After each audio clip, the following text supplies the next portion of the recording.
Hey there, this is Ace of Hearts with another video on Marisa and Alice's Trap Tower. This is not a tutorial as I did in my short series, this is another example video, this one being an example of how important the call button gets to be later on in the game as opposed to the actual switch characters button.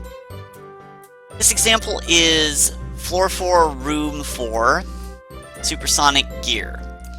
So I won't be explaining anything, you just get to watch and enjoy.